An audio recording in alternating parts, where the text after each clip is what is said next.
కాంగ్రెస్ కు కొత్త social media Sunil కనుగోలు team కు బాధ్యతలు పూర్తి స్థాయిలో హ్యాండిల్ కసరత్తు పార్టీ అఫీషియల్ అకౌంట్లని బీఆర్ఎస్ కు ధీటుగా ఉండాలనే నిర్ణయం తప్పుడు ప్రచారంపై ఎప్పటికప్పుడు వేగంగా కౌంటర్లు అసెంబ్లీలో జరిగిన పరిణామాల దృష్ట్యా పార్టీ కీలక నిర్ణయం. అయితే విషయం ఏంటంటే మిత్రులు ఇక్కడ తెలుసుకోవాల్సిన ఏంటంటే ఎవరు సీతక్క మాట్లాడుతున్నప్పుడు ఒక సదరు ఎమ్మెల్యే వచ్చి ఒక మంత్రిని కలిసేసి చెవులో ఏదో చెప్తా ఉంటాడు. దాన్ని బీఆర్ఎస్ పార్టీకి సంబంధించినటువంటి కొంతమంది సోషల్ మీడియా వాళ్ళు చాలా హీనాతిహీనంగా దాన్ని ప్రచారం చేశారు. ఒక ఆడబిడ్డను అది ఆదివాసీ ఆడబిడ్డను అవమానించే విధంగా ఉంది.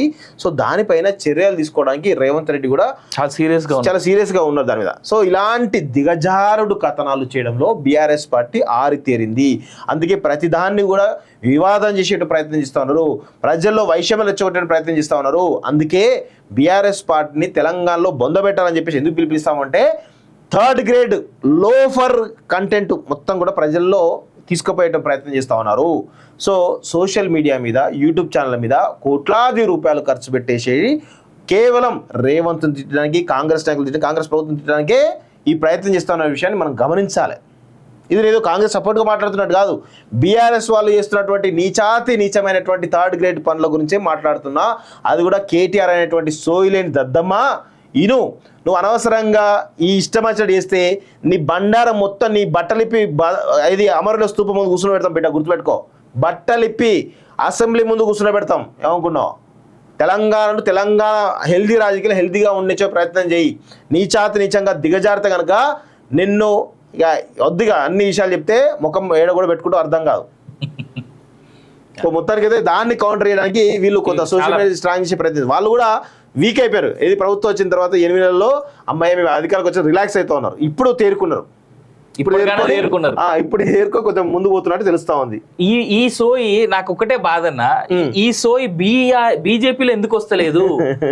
అదే బీజేపీ సోషల్ మీడియా టీమ్స్ ఉన్నాయి కదా, మీరు ఎందుకు పని చేస్తలేరు నాకు అర్థం కాదు.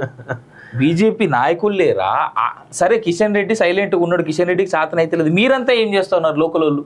ఆయన చెప్తేనే మీరు చేస్తారా? బీజేపీ విషయంలో నిజంగా ఎంత బాధపడతా. నిన్న నేను ఒకటి చేసిన ఆర్టికల్ దాన్ని 2 షాట్లు చేసి వేస్తే ఎంత బూతులో దాని కింద బీజేపీ కార్యకర్తలు.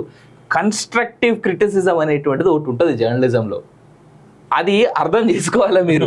మేము చెప్పేది జనాలకు అర్థమయ్యేందుకు. నిజంగా బీజేపీ పెద్దలకు మా మాటలు కొన్ని పోతాయి, మీకు తెలుసో లేదో మాకు తెలియదు, కానీ అన్ఫార్చునేట్లీ వాళ్ళకి అప్పుడన్నా సోయి వస్తుంది అనేటువంటి ఉద్దేశాన్ని మేము చెప్తాం. బీజేపీని చూస్తే నిజంగా బాధ అవుతుంది, జాలేసిపోతుంది. ఇక్కడ వాస్తవం ఏంటంటే ఇలా కాంగ్రెస్ ఉండాల్సిన ప్లేస్లో బీజేపీ ఉండాలి ఇక్కడ. కానీ అట్లీస్ట్ ప్రతిపక్షంలో ఉన్న బీజేపీ ఇలా బీజేపీ ప్రతిపక్షంలో ఉండాల్సినటువంటి ప్లేస్లో మళ్ళీ బీఆర్ఎస్ వస్తుంది. ఇది బీజేపీ నాయకులు కానీ బీజేపీ కార్యకర్తలు కానీ అర్థం చేసుకోవాలి. నిజంగా బీజేపీ ఎంత సైలెన్స్ అయిపోయిందంటే చచ్చిపోయిన పాము బీఆర్ఎస్కి రోజంత ఏందది బ్యాండేడ్లు కట్టి ఆపరేషన్లు చేసి కుట్లేసి ఆ కుట్లన్నీ మానిపించేసి మీరే పాలు పోసి గుడ్లు పెట్టి మీరే ఆ పామును పెంచుతా ఉన్నారు తెలుసా. బీజేపీలే పెంచుతారు బీఆర్ఎస్ అనేటువంటి పాముని. ఇది మీకు అర్థమైతే లేదు.